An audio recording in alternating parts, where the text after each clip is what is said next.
All right. We on? I think we're on now. Well, everyone, uh, we're all teachers. We've all had this happen to us, and we apologize for being a little later than we thought. Some tech issues came up, and now we're on to our third computer of the evening. But who cares? Right. This is going to be archived forever and ever. Exactly. So we're sorry for getting started a little bit late, but here we are in all of our glory, and we're ready to talk descriptions and definitions after the last 25 minutes of tech support. I'm totally stoked for that. Let's do it. So let's do some introductions. My name is Michael Wanzenreed.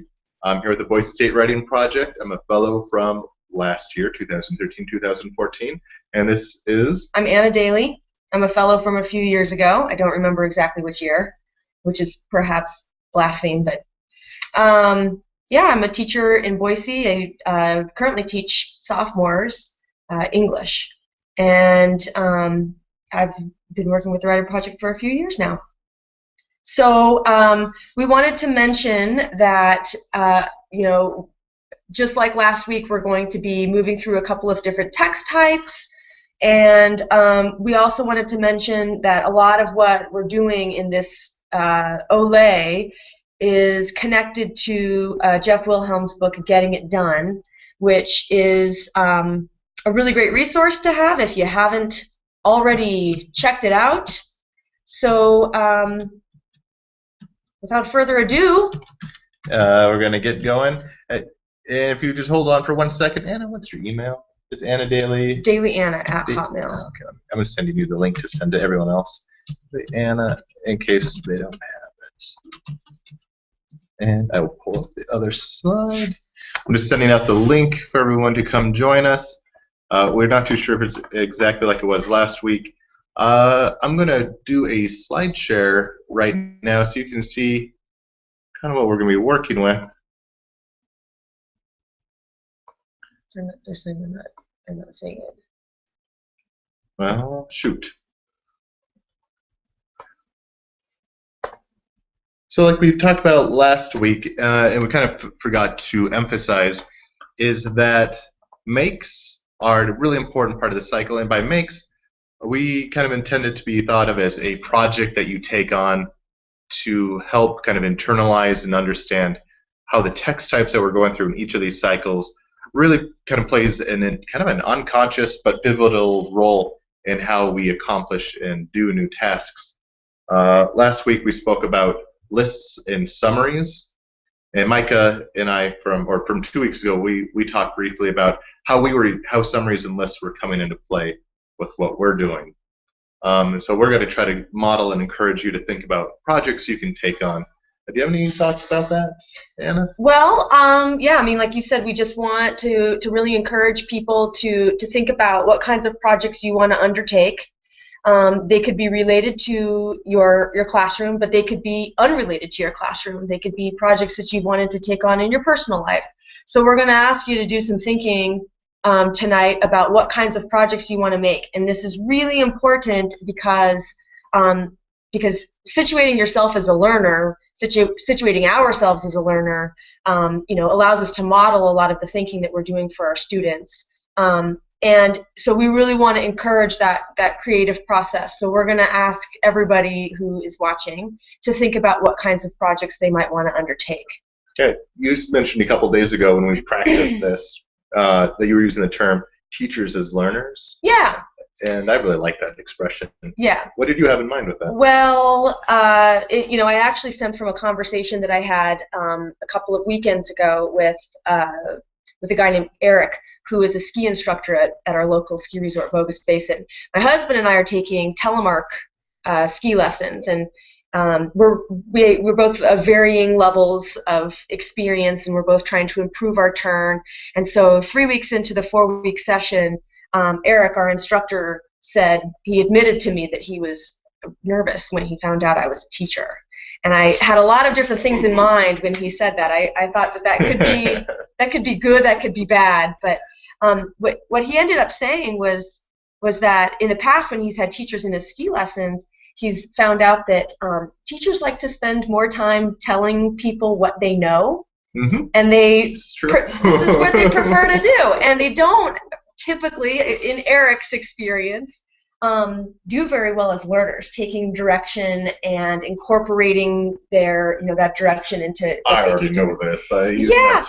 So I was cracking up. I was picturing a teacher on the slope, telling the instructor what she knows about teaching or what she knows about skiing. So, but what really sort of struck me was that, that's probably true. We spend the majority of our time, especially those of us in classrooms, telling kids what we know, telling kids what we're already expert at. And so it's a really refreshing move to make to position yourself as a learner. And so that's, as soon as he made that comment, it really connected me back to this community and how, we're a community of educators and teachers, but we could also be a community of learners. And, if we situate ourselves as learners, we can use this community to really help each other get our work done, whatever that is. We're practicing sociocultural learning. We're practicing what we preach to our students. And so I'm going to share tonight one of the projects that I've been working on. And I started working on it because of this InfoMOOC community. And I thought I would start my own inquiry and see what would happen if I decided on a project first and then tried to see how each of these informational text types helped me to get that project done. Awesome. So you have that to look forward to. We're not going to tell you what it is. You will have to wait. That's right. But first, what we're going to do is we're going to do another screen share. We're going to quickly touch on what we covered 2 weeks ago with our presentation before on lists and description, or lists and summaries, excuse me. So here we have review text types from last week that are helping us get it done. Our lists, you can think of them as the backbone or skeletal system and or anchor text to just about everything we do. We can't stress, and for a lot of you that have already been in the community and have been doing the Find Pie Fridays and everything, lists are super useful. And in particular, there's one thing that we should stress is that it's helping us and helping our students make the shift from really large, kind of redundant lists into something that's more, as we would call it, significant, or things that have like a logical organization that kind of ties the elements together. Here's a slide from I'm reorganizing my creative life. That's your make. That's my make. My creative life was kind of out of control, not super productive because I didn't have chronological or my organization and scheduling of time were all screwed up.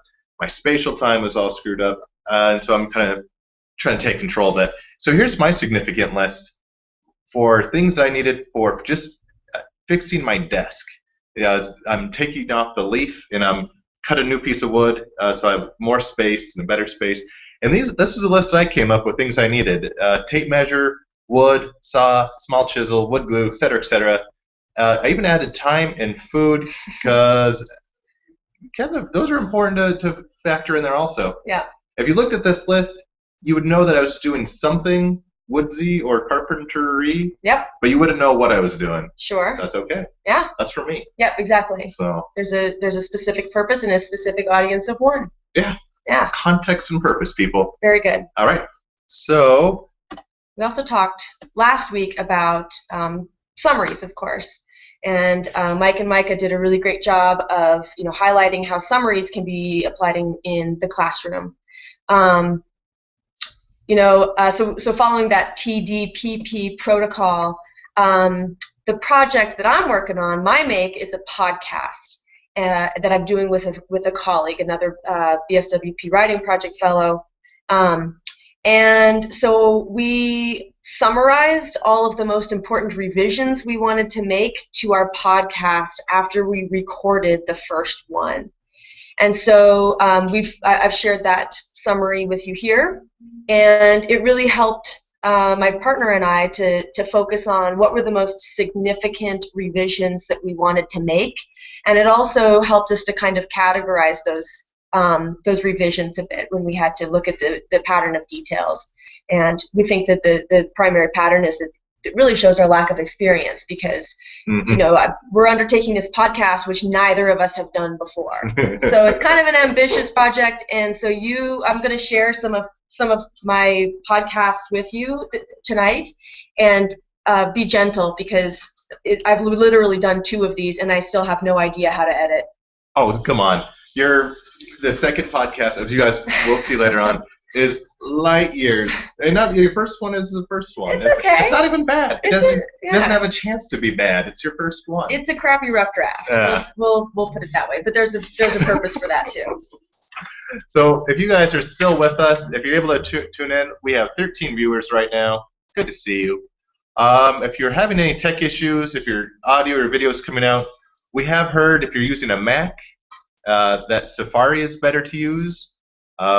Maybe the people that are kind of running the chat rooms will put that in for us. And otherwise, we're going to jump in to what we like to think of as our challenge.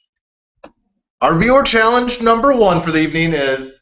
Dun, dun, dun. Dun, dun, dun. Okay, so because we want to really emphasize this idea of makes, we want all of the viewers to take 3 minutes to quick write in your chat room. And what we want you to think of is a list of makes that you might be interested in.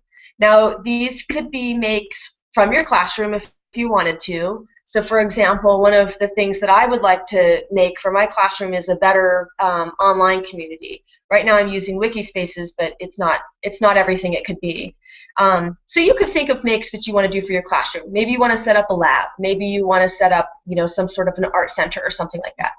But we would also challenge you to think about makes that you are interested in just in your own personal life, detached from teaching. So that could be, like trying a new recipe or brewing beer. That would be a cool make. Home brewing. Or you could, I don't know, make a chicken coop. That's another one of my makes for this spring. Or if you've ever wanted to start a blog, that would be cool. So in the next 3 minutes, we might kind of keep talking at you. But what we want you to do right now is start posting in the chat room a list of makes you'd be interested in. And it's a simple list. It doesn't have to make any sense at this point. It could be totally outlandish and crazy and ridiculous, or it could be something that you can and want to get done. And while you're posting in your chat rooms, the hosts in each room are going to be forwarding some of your ideas to us, so you might see your ideas on screen. On the right-hand side, we're going to try to fill in this for some examples from your chat room. So take the next, let's say, 3 minutes and just do your quick write, and then we're going to check back in with you. So go, go, go, and we'll see you soon.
Hey everyone.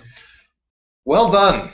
Well done. Good. We had some good examples. We had a gluten-free cookie recipe. Mm. And I can tell you from personal experience that the world does not have enough delicious gluten-free cookies in them. So you make that cookie. You please make the cookie and share it to the community. Yes. So you post the recipe, which would be a process description. It would be, which is what we're talking about tonight. We'll get there. Some other ones we saw were coming up with the GTT meeting. Yes. I think I had too many T's in there. No, well, GT. Yeah. So that would be great. I think that would be an excellent use, to try to figure out that project. And then we had a blog. Couple blogs. We think that's awesome. Blogging's good. Blogging would be rad. I wonder what kind of blog.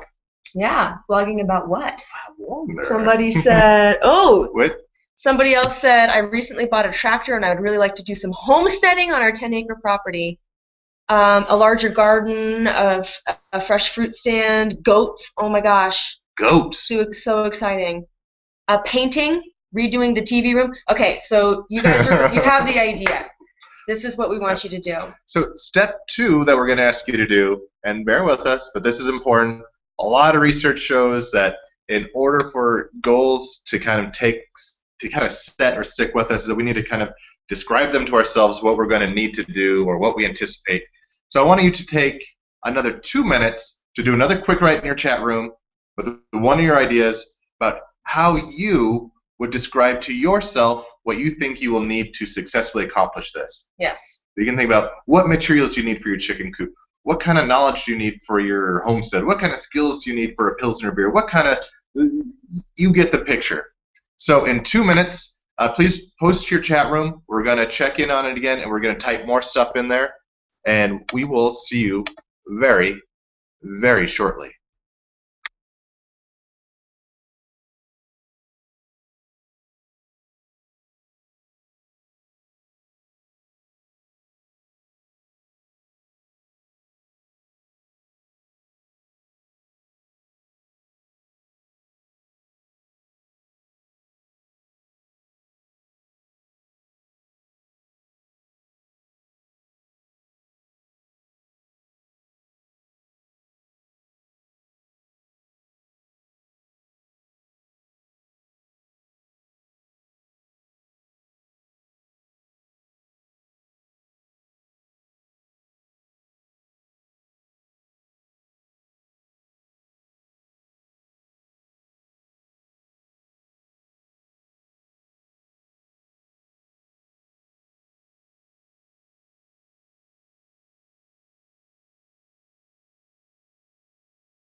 We're back again.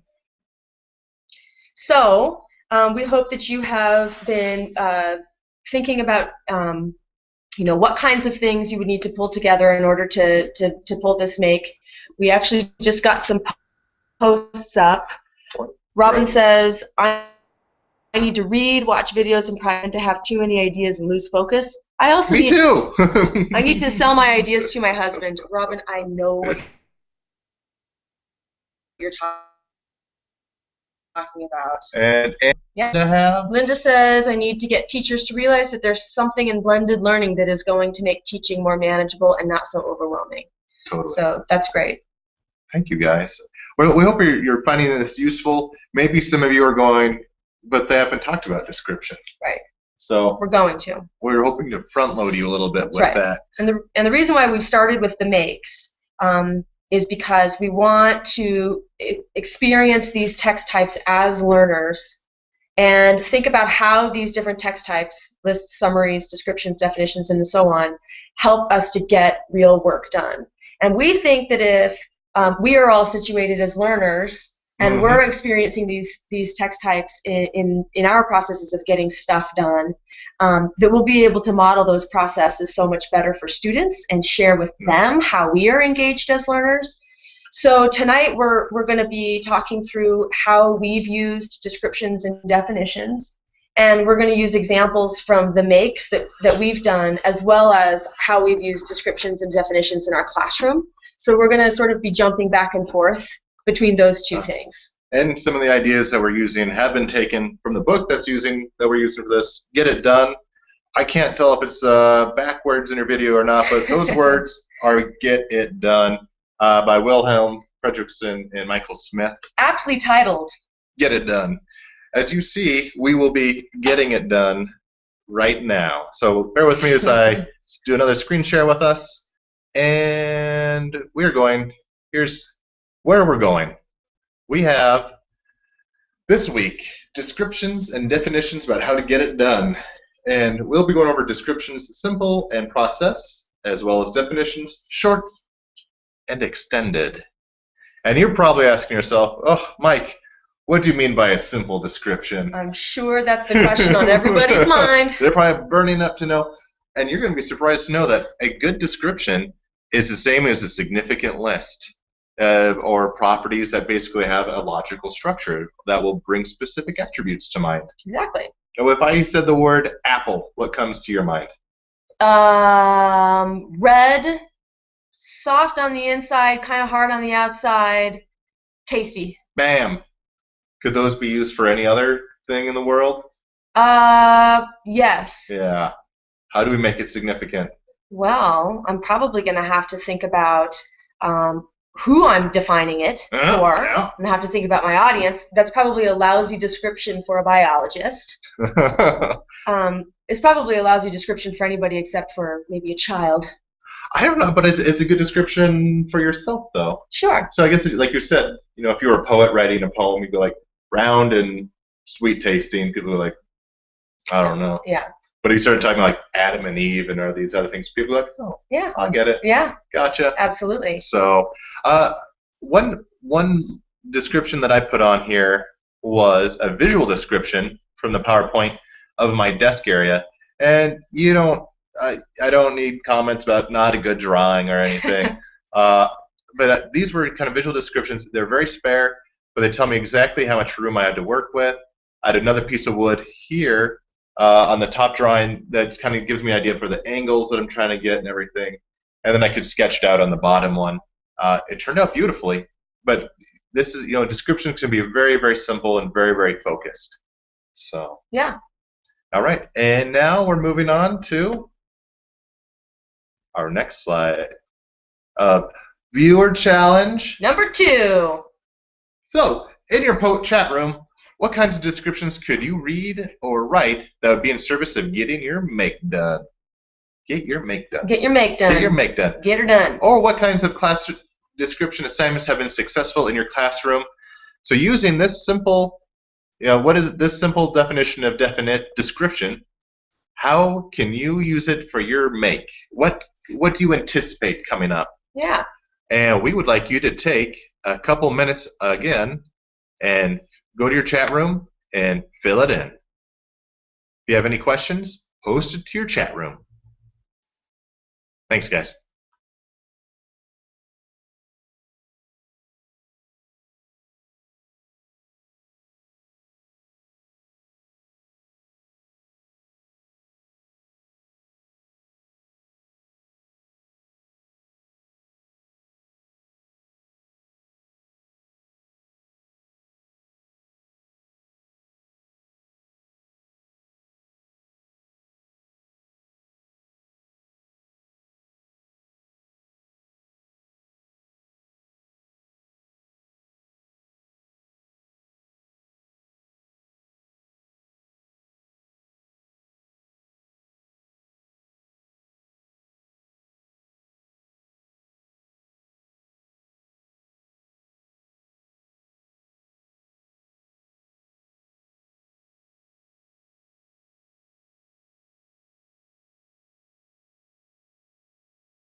Simple descriptions.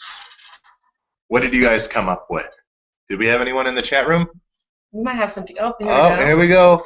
Amy Miller says, for her blog, a description of its purpose and its author. That's brilliant. That's exactly what you would need to do. Mm-hmm. In fact, the daily entries I envision would be largely descriptive in nature. That's great. Annie says she's going to need materials for something. Smash bookmaker? Receipts, maps, calendars, pictures, envelopes, tickets. Chris, who's co-writing a story with his daughter, says that he needs to write a description of what he wants the website to look like.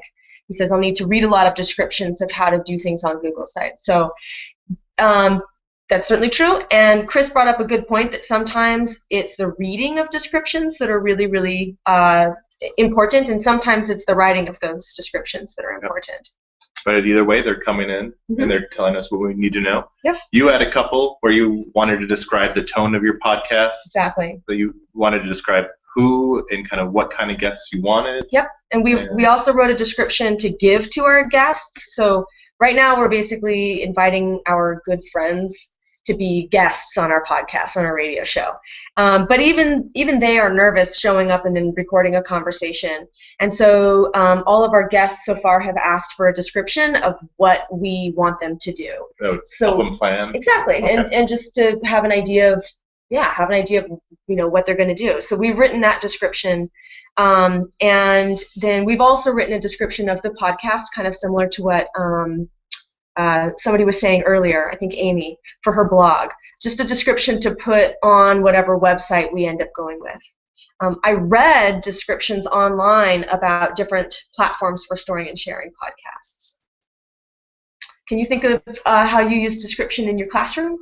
I do a lot of, I teach poetry here at Boise State, and we'll work on, how do we kind of effectively describe something, or at what point is like what kind of language is most effective, or if you're trying to do double entendres, or how can you describe things in a variety of ways. So we'll spend a lot of time looking how authors go like, well, how else could they describe that mountain? Why did they describe it like that? And then they could say, oh, I think they did it for these reasons. And so we get to think about context and purpose for it. Here on our next text type that we're working with is descriptions, process descriptions. That's right. So process descriptions is it's really when you're working with students on sequencing their ideas to show how things relate to each other and why things work the way they do. So, for example, they might be describing a process that they're observing. So, writing instructions, or they might be writing a process description of how something functions. Like in a science class, they could be describing, a process in nature that they're observing. I teach English, and we recently finished a unit on literary analysis. And so after we had worked together as a whole class on analyzing All My Sons, I wanted them to then transfer their knowledge of how we did that process description into their own individual projects. So I had them work in small groups and then as a whole class to write a process description. How do you do a literary analysis? And so what they came up with was, first you identify a central theme you want to trace, then you list any and all details that contribute to this idea, and then for each of those details you discuss how those moments contribute to the theme, and after that you organize the details into sets that sort of describe how the theme emerges, how it's shaped in the middle, and how it's refined at the end. And by the way, all of that was totally centered on the Common Core Reading Literature Standard number 2 about analyzing a piece of fiction.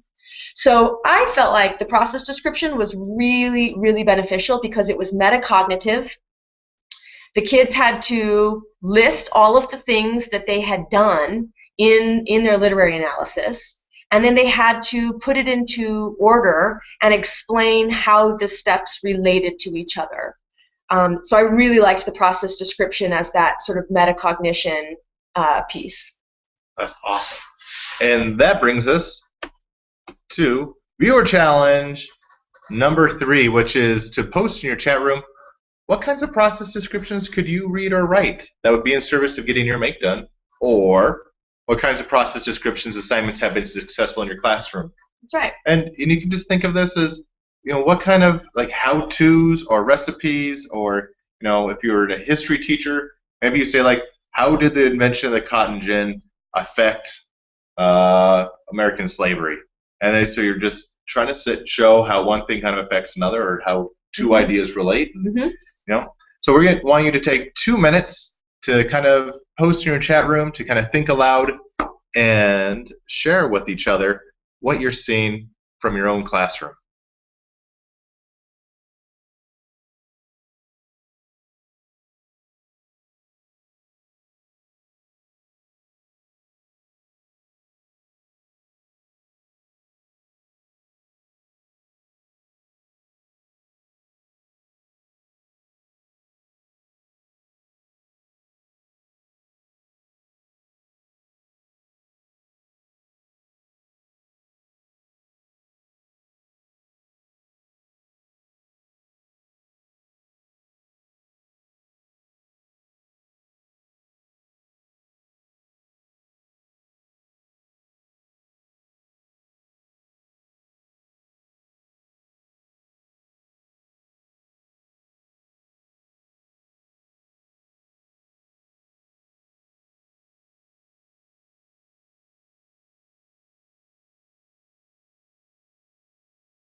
Boom.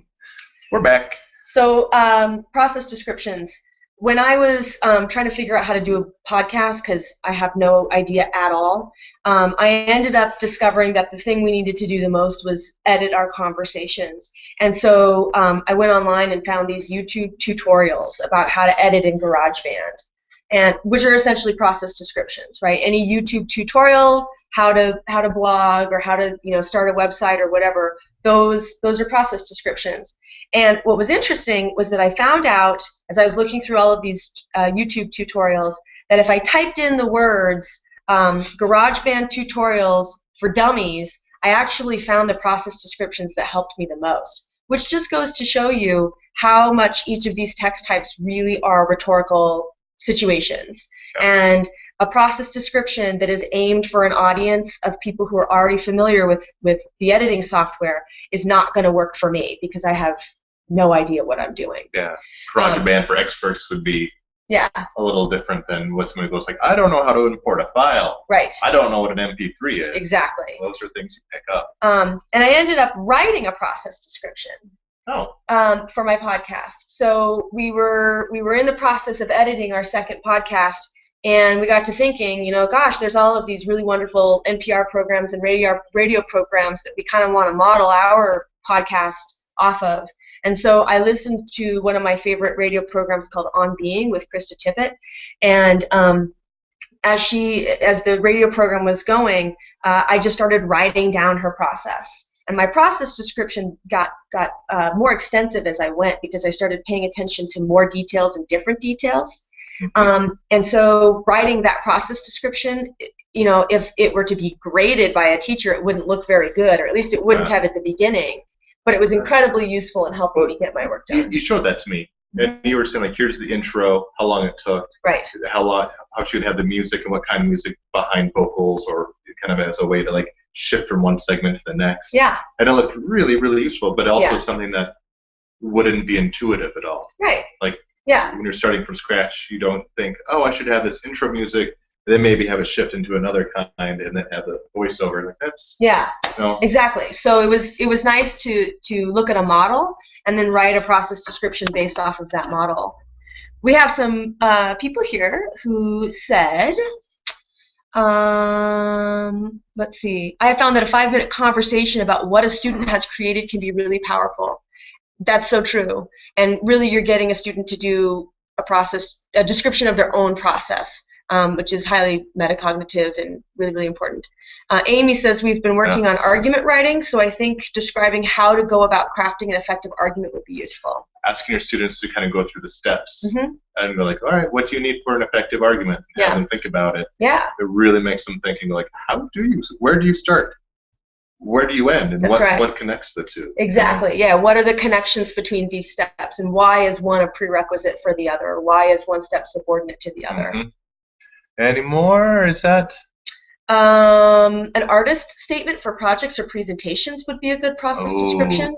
Or even describing how they found evidence or where they found evidence for an argument. All of those things are really great uses of process description to get work done in the classroom. And this, which brings us to our text types definitions. And the definition, you're going to be really surprised to know, is yet another list. Short definitions, you can think about, they're the dictionary definitions. They're concise, they're formal, and they really kind of help us, describe one thing in particular. That's right. And so, and they have these 3 main parts that we have highlighted: the term to be defined, the class or object or concept to which the term belongs, and then the characteristics of that would make it different from something else. And so if you're talking about apples and oranges, you're going to have different differentiating characteristics that distinguish them from each other. Right. And for our definition that we're using, we borrowed Anna's definition. That's right. So we defined our podcast. We said our podcast is intended to initiate a discussion about challenges teachers face in the public school system and to outline progressive ways teachers can move the system in a different, more humane direction. Yep. That was our short definition of our podcast. It almost reads like a mission statement. Yeah, I suppose it is. Like this is what we are going to do. Yeah, we spent a lot of time defining our purpose for the podcast. We didn't want it to just be a sort of general conversation about teaching. We wanted it to be really focused, and so defining our purpose was really central to creating that focus. May I ask you a question, Anna? Yes. When you were working with your podcast, because we're pushing the makes, I want to kind of focus on that. What were some of the things that you were learning about definition with your podcast that became really, really important for you to focus on? Like, if it was like technical terms or things you needed to know ahead of time. Yeah, it was mostly the technical stuff because when I was looking at the GarageBand feature and I was trying to figure out how to edit anything, I realized I didn't know exactly what they were talking about when they called something a track. Or there was a feature that asked if I wanted to duck or unduck something. And so... You want me to what? You want me to do what? You want me to duck this? Or soloing or unsoloing or muting or unmuting the track. And all of those things, I ended up just looking up the definitions of them online. It's like a foreign language to me because I'd never used the software before. So reading those definitions was really important. That's awesome. Kind of in the same way that writing our definition was important. And it's weird that, for me, the definitions were kind of the hard thing to understand. For like our makes of how we use them so quickly and so easily that, when I get a screwdriver, I know what kind I need. I don't tell myself, I need the one that has the cross on it or just the flat head. Like, you just know. But you know instinctively that one's completely different than the other for the right thing. Right. And so I had to make a list of the definitions I was using. Yeah. I knew them, and it wasn't important to reinforce them. But, yeah. But for a project like yours, it was pretty important. An extended definition is the next type of definition that we're talking about, and so an extended definition is obviously an extension of the simple definition. It's finely tuned. And it can become so extensive that it might end up into a full-blown essay that explores the subject and issues related to that subject. Extended definitions draw really heavily on process descriptions because they're taking a significant list of descriptors, and and an extended definition is going to have to go into how those things are related. We wrote an extended definition for our podcast, but I kind of didn't want to share it.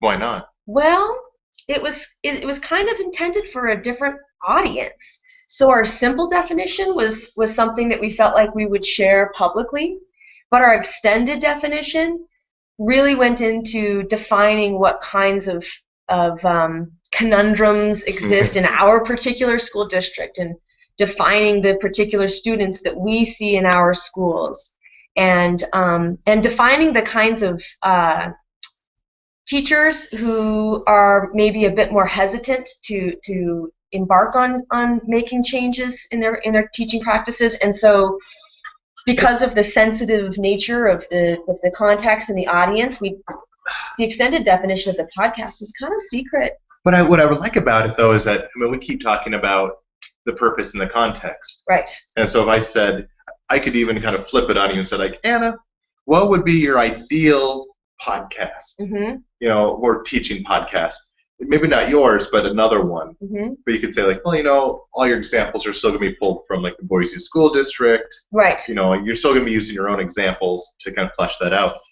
And that's kind of seems like what the extended definition is all about. Yours is super personal and probably private, and so you don't want to share that. Yeah. Well, I want to keep my job. I don't want to get fired or make total enemies. And that brings us, so again, the 3 crux moves are identifying the thing or the concept you defined, coming up with examples to help generate criteria, so that you were coming up with things that you would want, what the things you wanted in your podcast, things that you wanted to touch on. Exactly. And then generate like almost counter examples or examples that clarify those distinctions. So like, yep. I want it like this, but not like this. Yeah. Because there are a lot of teaching podcasts out there. Yeah. And I suppose, the things that we define as problematic, that Colin and I define as problematic in education, which is such a grand term, but those things are really particular to the examples that we see in our classrooms. And so, it's really rooted in a specific context. It makes me think that when I'm doing this work for my projects, in my life, in the real world, in my meaningful contexts, I have to make all of these decisions about who is my audience and what is my purpose, what context am I writing in. I have to make all of these rhetorical decisions. And it seems to me that oftentimes assignments that kids get in schools are kind of deprived of those decisions. How many of us have we had cringeworthy assignment sheets where we don't help them identify their purpose or their context, or help them find any of what they need? Or either we don't define their purpose and context and audience for them, or we could let them choose their purposes and their audiences and their contexts. I mean, there are ways that we can give them that kind of latitude. So really thinking about the way that these text types played into helping me make my podcast really made me reflect on whether or not it's possible to let kids define their own purposes, and I just stay focused on the skill of writing the summary or the skill of writing the process description. Mm-hmm. And so that's been a challenge that I've given to myself in my classroom. So we want to pose another challenge to reinforce this definition, extended definition, simple definitions. So thinking of either your make or your classroom, when might it be useful or interesting to explore the differences between simple and extended definitions of concepts and or skills? That's right. And so if you've been tuned in long enough, you're going to know you're going to have 2 minutes to post to your chat room, and we will talk to you very, very soon. So again, think about how you might use extended definitions or simple definitions in your make or your classroom.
We are now back with you to find out how you're using definition, extended definition, or simple definition.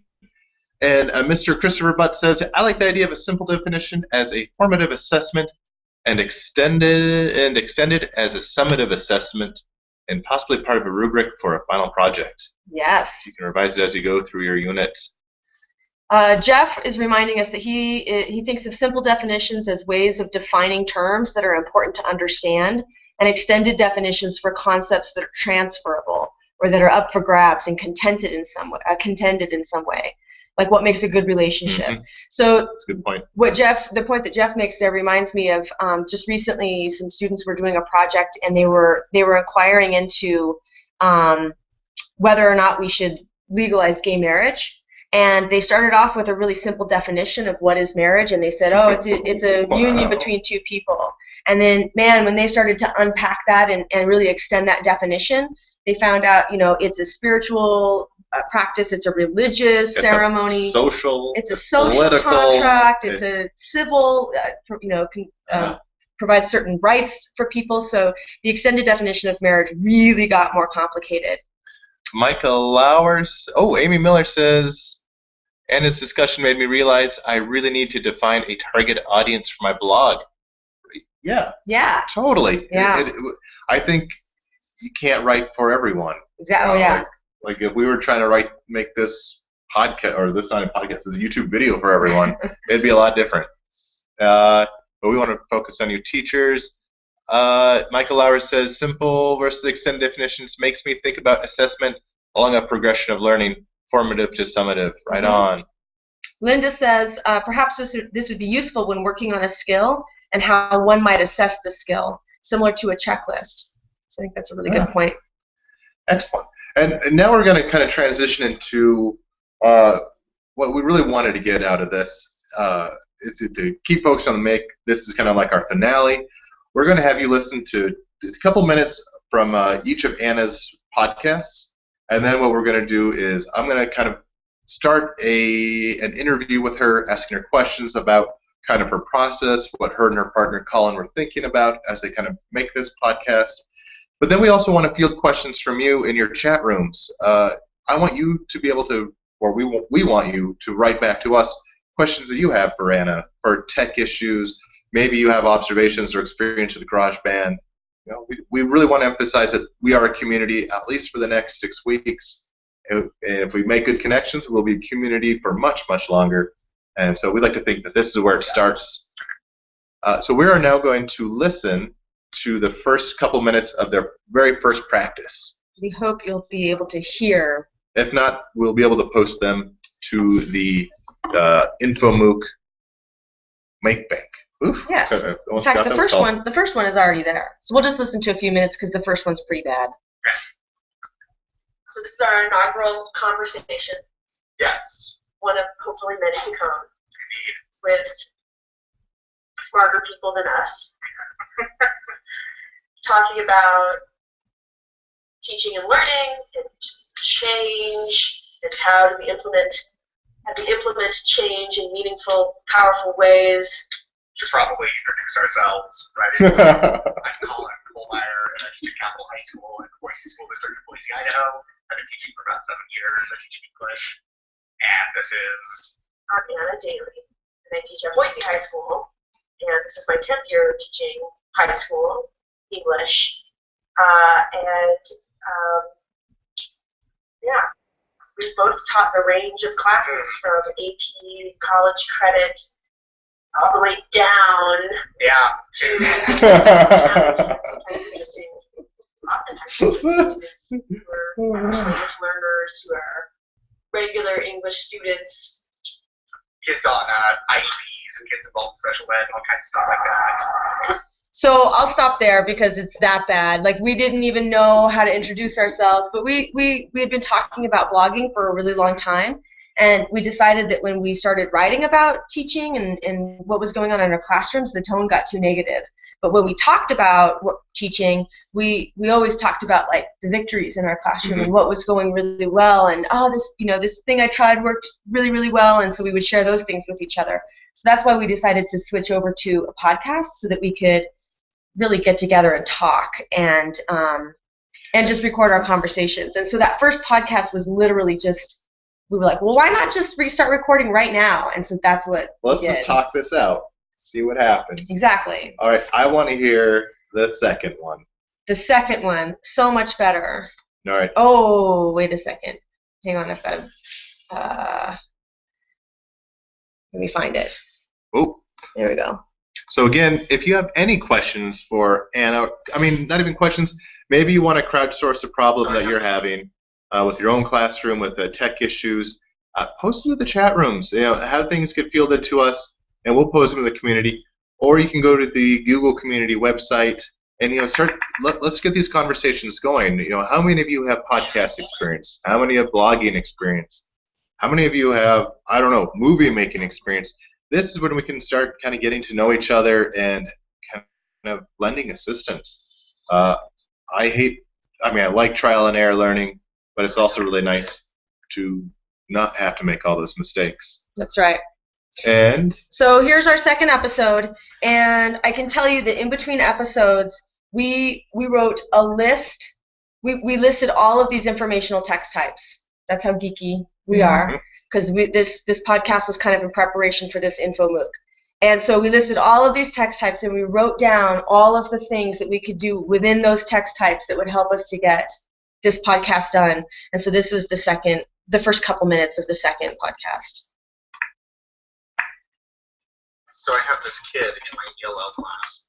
This is Colin Colmeyer, by the way. I'm a teacher in a public high school in a mid-sized American city. ELL, for any educators, stands for English Language Learners. English language learners are kids for whom English is a second language. In my school, they are given sheltered English classes that go at a slower pace. I teach one of these classes, and in this class there's this kid, Chang. I should probably mention right now that all of us here want to respect the privacy of our students. So we'll be using pseudonyms in place of their actual names. And in cases like Chang's, we've actually let students choose their own names. Chang is Chinese and understands very little English. He's lived in the United States for most of his life. He's from New York City, actually, but he's only ever attended Chinese-speaking schools and has only ever lived in a Chinese-speaking community. Eventually, for reasons I'm not exactly sure of, his family moved to Boise, Idaho, and Chang was placed in my class. Compared to New York, at least, Boise doesn't have the most vibrant Chinese-American community. Chang hates it here. Who's up there? The ELL specialist at my school describes Chang's English. All right. I got a list of observations.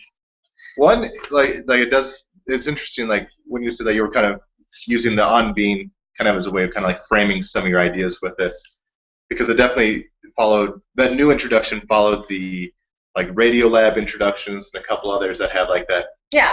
They're setting it up. They're providing the context for what's going to happen with that kind of the descriptive kind of like, this is what we're talking about in this episode. Yeah. And he's laying it out, but it also sounded controlled. Mm-hmm. Like was he reading from a script, or was he? Well, or was it practiced? What we decided the second time around was that we would have the conversations, but then we would go back and write an introduction for the episode, for the conversation.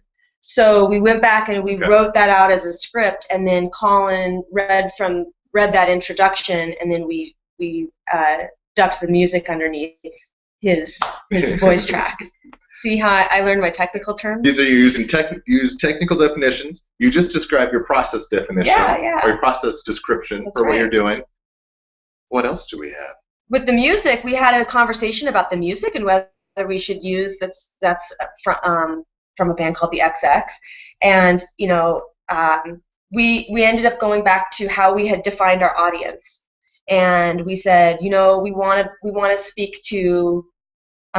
See, this goes to our private definition of our purposes, but teachers like you guys. Kind of, yeah. I mean, people like who are in this info MOOC who are a little bit, dare I say, hip. And people who maybe aren't doing the same thing that they were doing 10 or 20 years ago.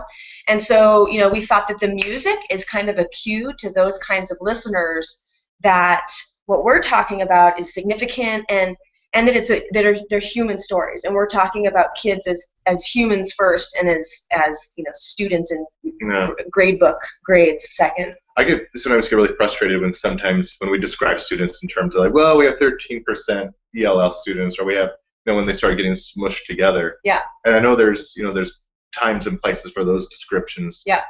But it seems like your podcast is going much more to something. Yeah. I don't know, not more nuanced than these Yeah. big block descriptions. Yeah, and one of the things that we wrote in the summary earlier in the slideshow was that so in one of the episodes, Colin says, I have an ELL class, and our guest was talking about IEPs and 504s and all of this EduSpeak, and so we decided that our audience, we hope our teachers, but we also hope our lay people who are interested in education and kind of want to know what it's like on the front lines. And so we decided that we needed to define those EduSpeak terms for people who may not be familiar with them. So a lot of the stuff that we ended up coming up with to revise for our second draft really had to do with thinking through each of these different text types, how they were going to help us get our work done, and really realizing that each of all of the summaries that we wrote, the descriptions that we wrote, the definitions that we wrote, even the lists that we wrote, were with a certain audience in mind, a certain context that we had created for ourselves. And I think the podcast project has been really motivating. I see like all sorts of possibilities. Have you tried sharing this with your students yet? Not yet, but I've told them about it, and they're dying. Yeah, because as you're going through this, I see so many kind of productive overlaps with, you're going through the list, you're making them, but you're also seeing, it almost seems like you're eliminating all, that outside randomness. You're like, well, we could just sit down and record ourselves and hope that something good comes out. Yeah, which is what we did the first time. Yeah, and you learned a lot from it. We learned a lot from it. But then you're like, oh, why don't we focus this? Why don't we write a description for it? It makes a lot of sense. Yeah. And what I found, at least, was that using these informational text types kind of gave me some focus. And each of them require they're different heuristics, so that they require different mental moves for us to make, and they get different work done. And so it was useful for us to just make a list of all of the things that we wanted to do within summary, within listing, within descriptions, within definitions, process descriptions, all of that. And so that's why we really wanted to focus this week on the makes. And so we hope that going forward, these live sessions will be times when we are helping folks to think through these informational text types, and helping you to think about how those might apply to both the makes that you are engaged in as a learner, but also how those could be applied to your classroom setting, and immediately useful as a teacher. Yep. So we hope that over the next 3 weeks we're going to help you to do those things in the live sessions. The off weeks, when we want people to really be active in the Google community, that's a great place where you could post your first couple of blog posts and get feedback. Totally. And I think yes. That's the idea. That's what we want people to be doing. Yeah. So and of course in the Google community, people were posting such wonderful ideas about how they were using lists and summaries in their classrooms. So keep that coming. We definitely want that. The emphasis here is on learning, but we're kind of adding a layer of complexity because now we're thinking about these text types both as teachers but also as learners. How can we use these? Yeah. And how can we get feedback on them? Mm-hmm. And how can we put them in our classroom? And how can we get it done? How can we get it done? We haven't had any questions for us. We haven't thrown out a viewer challenge.